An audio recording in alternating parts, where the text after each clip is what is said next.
ಉದ್ಯೋಗ ಬಂಧು ಯೂಟ್ಯೂಬ್ ಚಾನಲ್ಗೆ ಸ್ವಾಗತ. ಯಾರೆಲ್ಲ ನನ್ನ ಚಾನಲ್ಗೆ ಸಬ್ಸ್ಕ್ರೈಬ್ ಆಗಿದ್ದೀರೋ ದಯವಿಟ್ಟು ಸಬ್ಸ್ಕ್ರೈಬ್ ಆಗಿ. ಇದು ಕಂಪ್ಯೂಟರ್ ಸಂಬಂಧಿತ ಪ್ರಶ್ನೆಗಳು, ಎಲ್ಲ ಕಾಂಪಿಟೇಷನ್ ಎಕ್ಸಾಮ್ಸ್ಗೂ ಉಪಯೋಗ ಆಗುತ್ತೆ. 4ನೇ ವಿಡಿಯೋ ಆಗಿರುತ್ತಿದ್ದು. ಮೊದಲನೇದಾಗಿ MS ವರ್ಡ್ನಲ್ಲಿ ಬೇಸ್ಲೈನ್ ಮೇಲೆ ಚಿಕ್ಕದಾಗಿರುವ ಮತ್ತು ಮೇಲೆದ್ದಿರುವ ಕ್ಯಾರೆಕ್ಟರನ್ನು ಹೀಗೆನ್ನುತ್ತಾರೆ.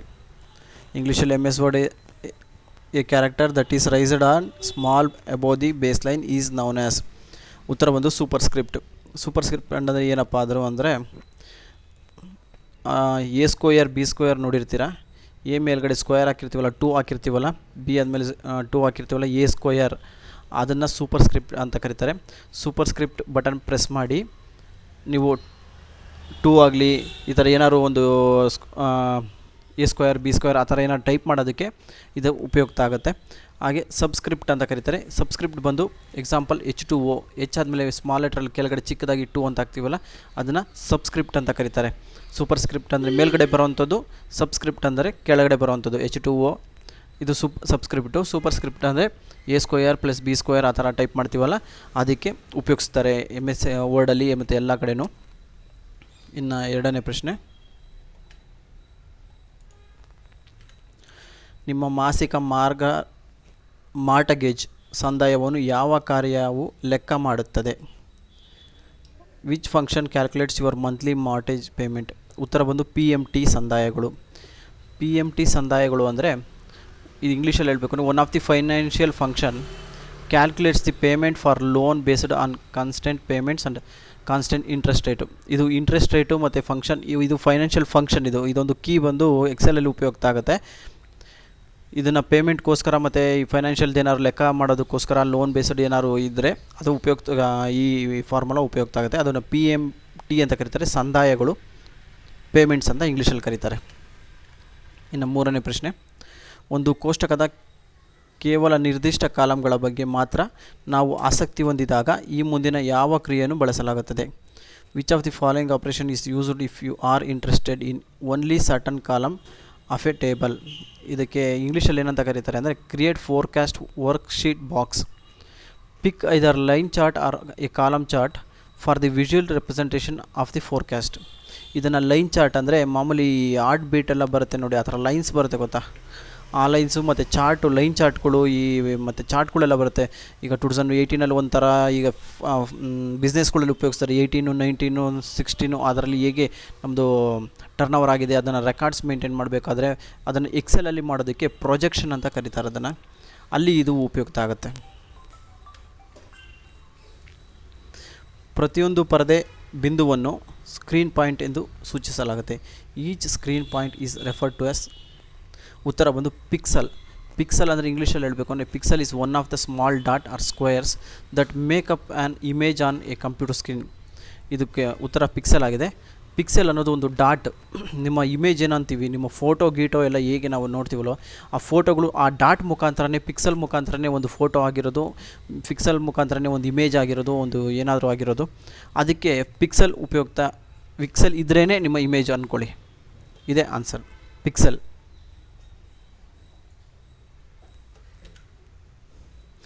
MS ಎಕ್ಸೆಲ್ನಲ್ಲಿ ನೀವು ಡ್ಯಾಶ್ ಗುಂಡಿಯನ್ನು ಒತ್ತಿದಾಗ ನಿಮ್ಮ ಟೈಪಿಂಗನ್ನು ತನ್ನ ಪರಿವಿಡಿ ಎಂದು ಸೆಲ್ ಸ್ವೀಕರಿಸುತ್ತದೆ. MS Excel if you are press dash key the cell accepts your typing as its content. ಅಂದರೆ ಒಂದು ಎಕ್ಸೆಲಲ್ಲಿ ಟೈಪ್ ಮಾಡಾದಮೇಲೆ ನಾವು ನೆಕ್ಸ್ಟ್ ಹೋಗೋಕ್ಕಿಂತ ಮುಂಚೆ ಎಂಟರ್ ಅನ್ನೋ ಬಟನ್ ಇರುತ್ತೆ ನೋಡಿ, ಆ ಎಂಟರ್ ಬಟನ್ ಒತ್ತಿದ್ರೇ ಅದು ತನ್ನ ಸೆಲ್ಲಲ್ಲಿ ಟೈಪ್ ಮಾಡಿದಿರಾ ಅಂತ ಅಂದ್ಕೊಳೋದು. ನೆಕ್ಸ್ಟ್ ಆರೋ ಕೀ ಪ್ರೆಸ್ ಮಾಡಿದ್ರೂ ಕೆಲವೊಂದು ಟೈಮ್ ಹೋಗೋದಿಲ್ಲ. ಆವಾಗ ನೀವೇನು ಮಾಡಬೇಕಾಗತ್ತೆ ಅಂದರೆ ಎಂಟರ್ ಬಟನ್ನ ಕ್ಲಿಕ್ ಮಾಡಬೇಕಾಗತ್ತೆ. ಎಂಟರ್ ಬಟನ್ನ ಕ್ಲಿಕ್ ಮಾಡಿದ್ರೆ ಆ ಜಾಗದಲ್ಲಿ ಕೂತ್ಕೊಂಡು ನೆಕ್ಸ್ಟ್ ಹೋಗೋದಕ್ಕೆ ಪರ್ಮಿಷನ್ ಬಿಟ್ಕೊಡುತ್ತೆ. ಅದಕ್ಕೆ ಎಂಟರ್ ಅಂತ ಕರೀತಾರೆ. ಎಂಟರ್ ಬಟನ್ ನೋಡಿರ್ತೀರ ಕೀಬೋರ್ಡಲ್ಲೆಲ್ಲ, ಅದೇ ಉತ್ತರ ಇದಕ್ಕೆ. MS ಎಕ್ಸೆಲ್ನಲ್ಲಿ ಪ್ರತಿಯೊಂದು ವರ್ಕ್ ಬುಕ್ನಲ್ಲಿ ಡಿಫಾಲ್ಟ್ ಆಗಿ ಡ್ಯಾಕ್ ವರ್ಕ್ಶೀಟ್ಗಳಿರ್ತವೆ. MS Excel each workbook by default has dash number of worksheet. ಒಂದು ಎಕ್ಸೆಲ್ ಶೀಟ್ ಓಪನ್ ಮಾಡಿದ ತಕ್ಷಣ ನಿಮಗೆ ಪ್ರತಿಯೊಂದು ಎಕ್ಸೆಲ್ ಶೀಟ್ ಓಪನ್ ಮಾಡೋದು ನೋಡಿರ್ತೀರ. ಎಕ್ಸೆಲ್ ಶೀಟ್ ಓಪನ್ ಮಾಡಿದ ತಕ್ಷಣ ನಿಮಗೆ ಬಾಟಮಲ್ಲಿ ಕಾಣಿಸುತ್ತೆ ನೋಡಿ, ಫುಲ್ ಕೆಳಗಡೆ ಅಲ್ಲಿ ಶೀಟ್ 1, ಶೀಟ್ 2, ಶೀಟ್ 3 ಅಂತಿರುತ್ತೆ. ಅದೇ ಶೀಟ್ 1, ಶೀಟ್ 2, 3 ಡಿಫಾಲ್ಟಾಗಿ ಒಂದು ಸರಿ ಎಕ್ಸೆಲ್ನ ಓಪನ್ ಮಾಡಿದ್ರೆ ಎಷ್ಟು ಶೀಟ್ಗಳು ಆಲ್ರೆಡಿ ಇರುತ್ತೆ ಅಂದರೆ ಡಿಫಾಲ್ಟಾಗಿ ಎಮ್ ಎಕ್ಸ್ ಆಫೀಸ್ ಅವರು ರೆಡಿ ಮಾಡಿದ್ದಾರೆ ಅನ್ನೋದು ಅದು 3 ಇರುತ್ತೆ, ಶೀಟ್ 1, ಶೀಟ್ 2, ಶೀಟ್ 3. ಆಮೇಲೆ ಎಷ್ಟು ಬೇಕಾದ್ರೂ ನಾವು ಅಲ್ಲಿ ಪಕ್ಕದಲ್ಲಿ ಇನ್ನೊಂದು ಬಾಕ್ಸ್ ಥರ ಇರುತ್ತೆ, ಅದನ್ನು ಕ್ಲಿಕ್ ಮಾಡಿಕೊಂಡ್ರೆ ಎಷ್ಟು ಬೇಕಾದ್ರೂ ಬರುತ್ತೆ. ಡಿಫಾಲ್ಟ್ ಆಗಿರೋದು ಅಂದರೆ 3. ಎಮ್ ಎಕ್ಸ್ ಎಕ್ಸೆಲ್ನಲ್ಲಿ ಫಾರ್ಮುಲಾಗಳನ್ನು ಇದರಿಂದ ಆರಂಭಿಸುವರು. In M X Excel formula start with, ಅಂದರೆ ಎಮ್ ಎಕ್ಸ್ ಎಕ್ಸೆಲಲ್ಲಿ ನೀವು ಏನಾದ್ರು ಕೂಡೋದಾಗಲಿ ಕಳೆಯೋದಾಗಲಿ ಬಾಕ್ಸೋದಾಗಲಿ ಏನೇ ಒಂದು ಸಮ್ ಮಾಡಬೇಕಾದ್ರೂ ಲೆಕ್ಕಾಚಾರ ಮಾಡಬೇಕಾದ್ರೂ ಕೂಡ ಪ್ರತಿಯೊಂದು ಲೆಕ್ಕಾಚಾರಕ್ಕೂ ಕೂಡ ಈಕ್ವಲ್ಸನ್ನು ಮೊದಲನೇದಾಗಿ ಉಪಯೋಗಿಸಿನೇ ಸ್ಟಾರ್ಟ್ ಮಾಡಬೇಕು. ಅದೇ ಆನ್ಸರ್ ಆಗಿರುತ್ತೆ. Equals is the answer. ಅದನ್ನು ಹಾಕ್ಬಿಟ್ಟೆ ಸ್ಟಾರ್ಟ್ ಮಾಡಬೇಕು. ಎಮ್ ಎಕ್ಸ್ ಎಕ್ಸೆಲ್ನಲ್ಲಿ ಕಾಲಮ್ ಡಿ ಹಾಗೂ ಕಾಲಮ್ ಇಗಳ ನಡುವೆ ಒಂದು ಕಾಲಮನ್ನು ಸೇರಿಸಿದಾಗ ನೀವು to insert a column between column D and column E you would, ಇದಕ್ಕೆ ಆನ್ಸರ್ ಬಂದು ಕಾಲಮ್ ಇ ಆಯ್ಕೆ ಮಾಡಬೇಕಾದ. ಹೆಂಗೆ ಅಂದರೆ ಇದು ಈಗ ಡಿ ಮತ್ತು ಇ ಮಧ್ಯೆ ಇನ್ನೊಂದು ಕಾಲಮ್ ಬೇಕಾಗುತ್ತೆ, ಇನ್ನೊಂದು ಬಾಕ್ಸ್ ಬೇಕಾಗಿರುತ್ತೆ. ಬಾಕ್ಸ್ ಬೇಕು ಅಂದರೆ ನೀವು ಏನು ಕ್ಲಿಕ್ ಮಾಡಬೇಕು ಅಂದರೆ ಮೇಲ್ಗಡೆ ಇ ಮತ್ತು ಡಿ ಇಲ್ಲ ಇ ಬಟನ್ ಮೇಲೆ ಕ್ಲಿಕ್ ಮಾಡಿದ್ರೆ ಡಿ ಬಟನ್ ಮೇಲೆ ಕ್ಲಿಕ್ ಮಾಡಿದ್ರೆ ಸಿ ಮಧ್ಯದಲ್ಲಿ ಒಂದು ಕಾಲಮ್ ಓಪನ್ ಆಗುತ್ತೆ. ಅದೇ ಇ ಬಟನ್ ಮೇಲೆ ಕ್ಲಿಕ್ ಮಾಡಿದ್ರೆ ಡಿ ಮತ್ತು ಇ ಮಧ್ಯೆ ಒಂದು ಓಪನ್ ಆಗುತ್ತೆ. ಅದೇ ಕ್ವಶನ್ಸ್ ಇರೋದು. ಡಿ ಮತ್ತು ಇ ಮತ್ತು ಡಿ ಮಧ್ಯೆ ಒಂದು ಆರೋ ಮಾರ್ಕ್ ಕ್ಲಿಕ್ ಮಾಡಿದ್ರೆ ಇನ್ನೊಂದು ಕಾಲಮ್ ಓಪನ್ ಆಗುತ್ತಾ ಅಂತ ಇದು ಕ್ವಶನ್ ಇರೋದು. ಹೌದು, ಡಿ ಮತ್ತು ಇ ಮಧ್ಯೆ ಮಾಡಬೇಕು, ಒಂದು ಕಾಲಮ್ ಎಕ್ಸ್ಟ್ರಾ ಬರಬೇಕು ಅಂದರೆ ಇ ಮೇಲೆ ಕ್ಲಿಕ್ ಮಾಡಬೇಕಾಗತ್ತೆ. ಇ ಮೇಲೆ ಕ್ಲಿಕ್ ಮಾಡಿ ಸೆಲೆಕ್ಟ್ ಮಾಡಿ ನೆಕ್ಸ್ಟ್ ಕಂಟ್ರೋಲ್ ಪ್ಲಸ್ ಅಂತ ಹೊಡೆದ್ರೆ ಪ್ಲಸ್ ಆಗುತ್ತೆ, ಕಂಟ್ರೋಲ್ ಇ ಅಂತ ಆದರೆ ಮೈನಸ್ ಆಗುತ್ತೆ. ಅಂದರೆ ಒಂದು ಕಂಟ್ರೋಲ್ ಪ್ಲಸ್ ಹೋದರೆ ಇನ್ನೊಂದು ಎಕ್ಸ್ಟ್ರಾ ಕಾಲಮ್ ಬರುತ್ತೆ. ಕಂಟ್ರೋಲ್ ಮೈನಸ್ ಅಂತ ಹೊಡೆದ್ರೆ ಇದು ಶಾರ್ಟ್ ಕಟ್, ಇದು ಇನ್ನೊಂದು ಕಾಲಮ್ ಡಿಲೀಟ್ ಆಗುತ್ತೆ. ಎಮ್ ಎಕ್ಸ್ ಎಸ್ ಎಲ್ನಲ್ಲಿ ಒಂದು ಸೆಲ್ನ ಟೆಕ್ಸ್ಟ್ ಫಿಟ್ ಆಗದಿದ್ದಲ್ಲಿ ಆಗ M X Excel if a text cannot fit in a cell then, ಅದು ಮರೆಯಾಗುವುದು, ಅದು ಅಳಿಸಿ ಹೋಗುವುದು, ಅದು ಎಂಟರ್ ಆಗಿರಲಾರದು. It will be done, it will be delete, it cannot be entered, none of the above. ಮೇಲೇನು ಯಾವುದೂ ಅಲ್ಲ, ಡಿಲೀಟ್ ಆಗೋದಿಲ್ಲ, ಮರೆನೂ ಆಗೋದಿಲ್ಲ, ಅಳಿಸೂ ಹೋಗೋಲ್ಲ, ಎಂಟರ್ ಆಗಿರೋದಿಲ್ಲ. ಏನಾಗುತ್ತೆ, ನೀವು ಟೈಪ್ ಮಾಡ್ತಾ ಇದ್ದಾಗ ಏನಾಗಿರುತ್ತೆ, ಒಂದು ಸೆಲ್ಲಲ್ಲಿ ಫಿಟ್ ಆಗಿಲ್ಲ ಅಂದ್ಕೊಳ್ಳಿ, ಅದೇನಾಗುತ್ತೆ ಹಂಗೆ ಕಂಟಿನ್ಯೂ ಆಗ್ತಾ ಹೋಗುತ್ತೆ. ಟೈಪ್ ಮಾಡ್ತಾ ಹೋಗಿ, ಇವಾಗ ನಾನು ಎಕ್ಸಾಂಪಲಲ್ಲಿ ಕಂಟಿನ್ಯೂ ಆಗ್ತಾ ಹೋಗುತ್ತೆ ಹೊರತು ಅದು ಡಿಲೀಟ್ ಆಗೋದಾಗಲಿ ಅಳಿಸೋದಾಗಲಿ ಎಂಟರ್ ಇನ್ನೊಂದಾಗಲಿ ಆ ಥರ ಆಗೋದಿಲ್ಲ. ಟೈಪ್ ಮಾಡ್ತಾರೆ ಕಂಟಿನ್ಯೂಸ್ ಆಗ್ತಾ ಹೋಗುತ್ತೆ. ಆಮೇಲೆ ಏನು ಮಾಡಬೇಕು, ನೀವು ಎಂಟರ್ ಬಟನ್ ಆಗಲಿ ನೆಕ್ಸ್ಟ್ ಆರೋ ಕೀ ಉಪಯೋಗಿಸ್ಕೊಂಡು ಮೇಲೆ ಕೆಳಗಡೆ ಹೋದರೆ ಮಾತ್ರ ಅದು ಹೋಗೋದು. ಮರೆಯಾಗೋದಾಗಲಿ ಅಳಿಸೋದಾಗಲಿ ಆ ರೀತಿ ಆಗೋದೇ ಇಲ್ಲ, ಚಾನ್ಸೇ ಇಲ್ಲ. ಬೇಕಾದ್ರೆ ನೀವು ಟೈಪ್ ಮಾಡಿ ಎಕ್ಸೆಲಲ್ಲಿ ನೋಡಿ ಒಂದು ಕಾಲಮ್. ಎಮ್ ಎಕ್ಸ್ ಎಕ್ಸೆಲ್ನಲ್ಲಿ ಆಟೋ ಫಿಲ್ನ ಲಕ್ಷಣವೇನೆಂದರೆ M X Excel autofill feature is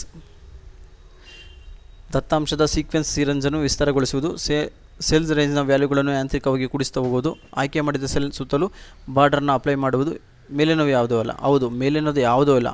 auto fill ಅಂದರೆ ಏನು ಅಂದರೆ, ಈಗ ನೀವು 1 or 2 ಈಗ 1 2 3 4 5 ಅಂತ ಟೈಪ್ ಮಾಡಿರ್ತೀರ. ನಿಮಗೆ ಕಂಟಿನ್ಯೂಸ್ ಹಂಗೆ 10ಇಂದ ಈಗ 100ವರೆಗೂ ಬೇಕಾಗ್ತಾ ಇರುತ್ತೆ. 1 2 3 4 5 ಅಂತ ಟೈಪ್ ಮಾಡಿ ಅದನ್ನು ಸೆಲೆಕ್ಟ್ ಮಾಡಿಕೊಂಡು ಡ್ರ್ಯಾಗ್ ಮಾಡ್ತಾ ಹೋದರೆ ಅದಷ್ಟೇ 11 12 13 14 ಅದು ಫಿಲ್ ಆಗ್ತಾ ಹೋಗುತ್ತೆ.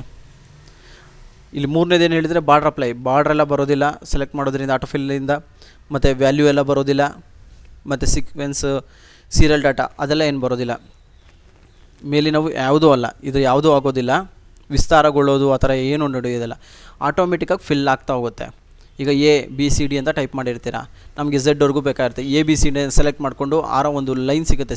ಈಗ ABCD ಡಿಗೆ ನಿಂತಿರ್ತೀರ, ಡಿ ಕೊನೆಯಲ್ಲಿ ಒಂದು ಆರೋ ಕಾಣಿಸುತ್ತೆ, ಅದನ್ನು ಹಿಡ್ಕೊಂಡು ಎಳ್ಕೊತಾ ಹೋದರೆ ನಿಮಗೆ ಏನಾಗುತ್ತೆ, ಝೆಡ್ವರೆಗೂ ಬರುತ್ತೆ. ಇಲ್ಲ 1 2 3 4 5 ಅಂದ್ಕೊಳ್ಳಿ, 5 ಎಂಡಲ್ಲಿ ನೀವು ನಿಂತ್ಕೊಂಡು ಅಲ್ಲೊಂದು ಆರೋ ಮಾರ್ಕ್ ಬರುತ್ತೆ. ಆರೋ ಮಾರ್ಕ್ ಇಟ್ಕೊಂಡು ಎಲ್ಲಿವರೆಗೂ ಬೇಕೋ, ಎಷ್ಟು ಅಂಕೆವರೆಗೂ ಬೇಕೋ ಅದು ಅಲ್ಲಿವರೆಗೂ ಎಳ್ಕೊತಾ ಹೋದರೆ ನಿಮ್ಗೇನಾಗುತ್ತೆ, ನಂಬರ್ ಫಿಲ್ ಆಗುತ್ತೆ. ಅದಕ್ಕೆ ಮೇಲಿನದು ಯಾವುವೂ ಅಲ್ಲ. ಎಮ್ ಎಕ್ಸ್ ಎಕ್ಸೆಲ್ನಲ್ಲಿ ಈ ಕೆಳಗಿನವುಗಳಲ್ಲಿ ಯಾವುದು ಸ್ಟ್ಯಾಟಿಕಲ್ ಫಂಕ್ಷನ್ ಇರುವುದಿಲ್ಲ. ಇದಕ್ಕೆ ಉತ್ತರ ಒಂದು ರೇಟ್ ಕನ್ನಡದಲ್ಲಿ ಇಂಗ್ಲೀಷಲ್ಲಿ ರೇಟ್ ಅಂತ ಕರೀತಾರೆ. M X Excel which among of the following function is not a statical function. ಇದು ಸ್ಟ್ಯಾಟಿಕಲ್ ಫಂಕ್ಷನ್ ಅಲ್ಲ. ಅವರೇಜು, ಕೌಂಟು, ಲಾರ್ಜ್ ಇದನ್ನೇನಾಗ್ತಾರೆ, ಈ ಪ್ರೋಗ್ರಾಮ್ಸ್ ಮಾಡಬೇಕಾದ್ರೆ ಇದನ್ನು ಬಳಸ್ಕೊತಾರೆ. ಕೌಂಟ್ನ, ಅವರೇಜ್ನ, ಲಾರ್ಜ್ನ ಬಳಸ್ಕೊತಾರೆ, ಬಟ್ ರೇಟ್ನ ಬಳಸ್ಕೊಳೋದಿಲ್ಲ. ರೇಟ್ನ ಯಾವುದೇ ಪ್ರೋಗ್ರಾಮ್ ಮಾಡಬೇಕಾಗಲಿ ಸ್ಟ್ಯಾಟಿಕಲ್ ಫಂಕ್ಷನ್ ಮಾಡಬೇಕಾದ್ರೆ ಇದನ್ನು ಉಪಯೋಗಿಸ್ಕೊಳೋದಿಲ್ಲ. ಎಮ್ ಎಕ್ಸ್ ಎಕ್ಸೆಲ್ನಲ್ಲಿ ಟುಡೇ 2 ಬ್ರ್ಯಾಕೆಟ್ ಇದೆ. ಫಂಕ್ಷನನ್ನು ಎಂಟರ್ ಮಾಡಿ ಮತ್ತು ಎಂಟರ್ ಗುಂಡಿಯನ್ನು ಒತ್ತಿದಾಗ ಅದು ಕೊಡುತ್ತದೆ. In M X Excel if you enter the function equal today 2 box and press enter key if return ಉತ್ತರ ಬಂದು ಇವತ್ತಿನ ದಿನಾಂಕ ಕರೆಂಟ್ ಡೇಟ್ ಆಗಿರುತ್ತೆ. ಹೌದು, ಈಕ್ವಲ್ಸ್ ಟುಡೇ ಮತ್ತು 2 ಬಾಕ್ಸ್ ಈ ಥರ ಕ್ಲೋಸ್ ಟೈಪ್ ಮಾಡಿದ್ರೆ ನಿಮ್ಗೆ ಇವತ್ತಿನ ದಿನಾಂಕ ಏನು ಪ್ರೆಸೆಂಟ್ ಡೇಟ್ ಇದೆಯೋ ಆ ಪ್ರೆಸೆಂಟ್ ಡೇಟನ್ನು ತೋರಿಸುತ್ತೆ. ಇದೆರಡು ಈ ರೀತಿಯಾಗಿ ಟೈಪ್ ಮಾಡಿದೆ. ಇದು ಒಂದು ಮಾಮೂಲಿ ಹೇಳಿದೆ ನಾನು ಆವಾಗಲೇ, ಏನೇ ಲೆಕ್ಕಾಚಾರ ಮಾಡಬೇಕಾದ್ರೂ ಏನೇ ತೋರಿಸ್ಬೇಕಾದ್ರೂ ಈಕ್ವಲ್ಸ್ ಹೊಡಿಬೇಕು ನೋಡಿ, ಅಲ್ಲಿ ಕೂಡ ಇದೆ. ಈಕ್ವಲ್ಸ್ನ ಮಾಡಿಬಿಟ್ಟು ಟುಡೇ ಅಂತ ಟೈಪ್ ಮಾಡಿ ಕ್ಯಾಪಿಟಲ್ ಲೆಟ್ರಲ್ಲಿ. ಆಮೇಲೆ ಸ್ಪೇಸ್ ಕೊಡಬಾರ್ದು. ಟುಡೇಗೆ ಅಲ್ಲಿ ಸ್ಪೇಸ್ ಹಾಕ್ಕೊಟ್ಟಿದ್ದಾರೆ, ಸ್ಪೇಸ್ ಕೊಡಬಾರ್ದು. ಟುಡೇ ಆಗಿದ ತಕ್ಷಣ ಕಂಟಿನ್ಯೂ ಮಾಡಬೇಕಾಗುತ್ತೆ.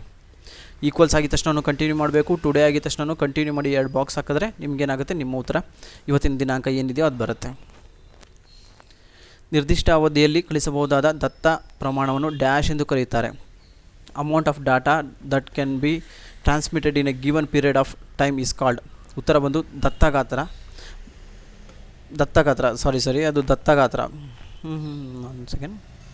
Band width. ಬ್ಯಾಂಡ್ ಆಗಲ್ಲ. ಉತ್ತರ ಬಂದು ಇಂಗ್ಲೀಷಲ್ಲಿ ಕರೆಕ್ಟಾಗಿದೆ, ಬ್ಯಾಂಡ್ ವಿಡ್ತ್ ಆಗಿರುತ್ತೆ. ಬ್ಯಾಂಡ್ ವಿಡ್ತ್ ಅಂದರೆ ನೀವು ಕಳಿಸೋವಂಥ, ಈಗ ನೀವು ನೆಟ್ ಉಪಯೋಗಿಸ್ತಿರ್ತೀರ ಅಂದ್ಕೊಳ್ಳಿ, ನೆಕ್ಸ್ಟ್ ಎಷ್ಟು ಸ್ಪೀಡಲ್ಲಿ ಮತ್ತು ಎಷ್ಟು ಹೋಗಬೇಕು, ಈಗ 40 Mbps 50 Mbps ಆ ಥರ ಇರುತ್ತೆ ಅಂದ್ಕೊಳ್ಳಿ. ನಿಮ್ಗೆ ಯಾವ ವಿಡ್ತಲ್ಲಿ ಹೋಗಬೇಕು ಅನ್ನೋದು, ನೀವು ಯಾವ ಪ್ಲ್ಯಾನ್ ತೊಗೊಂಡಿರ್ತೀರ, ಒಂದು ಎಕ್ಸಾಂಪಲ್ ಮೊಬೈಲ್ಗೆ ರೀಚಾರ್ಜ್ ಮಾಡ್ಕೊಂಡಿರ್ತೀರ ಇಂಟರ್ನೆಟ್ಟು, ಯಾವ ಪ್ಲ್ಯಾನಲ್ಲಿ ಹೋಗಬೇಕು, ಬ್ಯಾಂಡ್ ವಿಡ್ತ್, ಅದನ್ನು ಬ್ಯಾಂಡ್ ವಿಡ್ತ್ ಅಂತ ಕರೀತಾರೆ. ಆ ಸ್ಪೀಡಲ್ಲಿ ಹೋಗ್ತಾ ಇರುತ್ತೆ. ಬ್ಯಾಂಡ್ ಆಗಲ್ಲ, ಬ್ಯಾಂಡ್ ವಿಡ್ತ್ ಇದಕ್ಕೆ ಉತ್ತರ. MS ಎಕ್ಸೆಲ್ನಲ್ಲಿ ಮರೆಯಾಗಿರುವ ಕಾಲಮನ್ನು ತಿರುಗಿ ಯಥಾಸ್ಥಿತಿಗೆ ತರಲು ಇದನ್ನು ಒತ್ತಬೇಕು. MS Excel to restore the hidden columns we click on.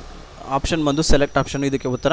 Select option ಅಂದರೆ ಈಗ ನೀವು ಮೌಸಲ್ಲಿ ರೈಟ್ ಕ್ಲಿಕ್ ಮಾಡೋದು ನೋಡಿರ್ತೀರ, ಯಾವುದನ್ನ ಎಕ್ಸೆಲಲ್ಲಿ ಟೈಪ್ ಮಾಡಿಬಿಟ್ಟು ರೈಟ್ ಕ್ಲಿಕ್ ಮಾಡಿ ನೋಡಿ ನಿಮಗೆ, ಇಲ್ಲ ವರ್ಡಲ್ಲಿ ಟೈಪ್ ಮಾಡಿ ವರ್ಡಲ್ಲಿ ರೈಟ್ ಕ್ಲಿಕ್ ಮಾಡಿ ನೋಡಿ, ಹೈಡ್ ಬಟನ್ ಅಂತ ಬರುತ್ತೆ.